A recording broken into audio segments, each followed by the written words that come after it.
Hey everybody, I'm the company's expert, and today we're going to talk about marketing. We're going to talk about what it is and how it relates and affects running a business. Whether that business is very small, like the side hustle for an individual, or very large, like a multi-million-dollar multinational corporation. And I have run both, so I believe I can speak to this. We're going to talk about what marketing is, its pros and cons, and then we're going to talk about the people that specialize in marketing and, generally speaking, what are their pros and cons. So let's dive in. Okay, so what is marketing? Well, marketing is basically the scientific study of groups of customers or potential customers. That's what marketing is. Marketing is the study of customers. For example, it helps answer questions like, who are my customers and where are these people and how many of them are there? What are their needs? What are their tastes? And if you can figure that out, then you can figure out what message do I have to send them that will best convince them to do business with me. And then if you can figure that out, you can decide what channel should you go over to send that message and what form should it take. So that's basically marketing. Marketing answers all those questions. Okay, it's the study of customers. Now, when it comes to the pros and cons of marketing, in the pros department, first off, hands down, I got to say this. Okay, marketing is the most important area of business, in my opinion.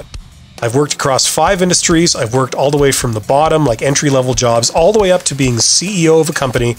And I can tell you that of all the areas, of all the departments of business, marketing is the #1 most important area, followed very closely by operations, and then as a distant third, finance. Okay, these are the 3 most important functions, and they're led by marketing. And the reason is because marketing tells you what you need to do. In a lot of businesses, you have a lot of big questions that you're struggling with. And the #1 question is, what should I do? Now, if you can figure that question out, you then have another question, which is, how can I do it?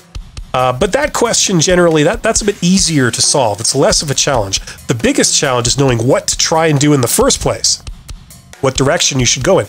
And marketing answers that question. That's why it's so important. It'll tell you what you need to do to sell products to your customers. It'll tell you what they want, what they'll pay more for, and how to get their loyalty. So if you know that, if you could imagine, if you had full and complete information about that, then the rest of your business, it would all be easy.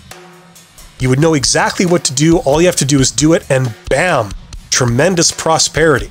So that's why marketing is so important. That's the big pro to marketing. Now, in the con department, there's really not too much, but there's a couple of things here. First of all, marketing by its very nature deals with numbers. It's all about numbers and quantity, okay? And as such, you can sometimes lose track of the concept of quality, okay? Numbers are very, very important, and quantity is very, very important. But occasionally, quality really matters, especially in marketing. And sometimes we can lose track of that because we're not used to thinking like that. Now, the other con for marketing, and this is more of a challenge to a lot of businesses, is that the way marketing is used is sometimes incorrect. Because in theory, marketing is supposed to tell you about your customers, and it will tell you what direction you should go in. But unfortunately, you may not like what you hear. You have to be really listening. Unfortunately, in some organizations, marketing is misused. Instead of giving you this information, the role of marketing is seen as just confirming what people already know. And this can be a problem if you have people running the show that have preconceived notions about who their customers are and what they want, and maybe a preconceived vision of how they're going to succeed and all this kind of stuff. And what marketing might be telling you could be contradicting that, in which case you might not be listening. For example, let's say you're trying to come out with a new version of your product that incorporates the very latest technology, and you think that this is the way forward. However, marketing could be telling you that your customers don't actually want that. They don't want the latest thing. They prefer something that's tried and true, something that's simpler, something that's proven itself, and something that they're already familiar with.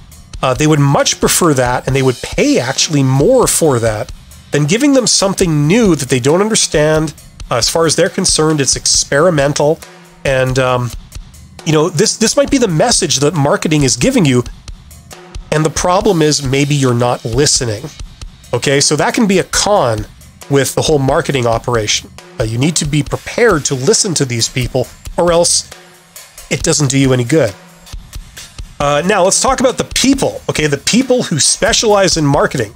In a general sense, what are their pros and cons? Well, okay, I will say this under the pros category, I will say this about people in the marketing department, and that is that of all the departments of the organization, the people in marketing, they're the ones that generally understand how to succeed, and they understand what is needed more than any other group of people in the entire company. Okay, these people have the answers. They know what's important, they know what's not important. And they have more of that awareness than in any other department. Every other department tends to have a bit of tunnel vision. They tend to think what they do is kind of the only thing that matters and is the most important part of the business. Everybody thinks that. Everybody thinks that about themselves and the work they do. But the people in marketing, it's actually true with them. So these people are incredibly valuable, and they can really give you some insights into what's going on. However, under the cons category, okay, and this is more of how marketing is used once again, rather than the personalities of people, but a common trap that people in marketing fall into is that they don't have much respect or knowledge of the operations department. And I would say that the reverse is true also. People in operations don't have a lot of respect or understanding for marketing. These are two different worlds. And I've actually made a career on bringing those two departments together. When I was a CEO, I put a lot of time, effort, and money into really interoperating and cross-pollinating those departments. Because if you don't do this, you've got marketing suggesting changes to a product, and they have no idea how easy or how hard those changes are to make. On the other hand, you've got operations telling you they'd like to include this new feature or this change because it's great for them, but they have no conception that customers don't care about that, or it doesn't really work for their customers. So integrating these two departments more has always provided some incredible value. Marketing people that also have an appreciation for what goes into building the product or providing the service and really understand they get down into the weeds and they understand the nitty-gritty of that. That is tremendously powerful, and that tends to yield some incredible results and add a lot of value. So unfortunately, that's not always the case. We a lot of times don't see this, and it can really be a missed opportunity. So that's what I'll say about that. I hope you found this video interesting. Thank you so much for listening this long. You guys are awesome. And I hope you will join me on the other videos in the rest of this series, where I continue to cover every major area of business and how it affects running a business. So thank you so much, and don't forget to subscribe.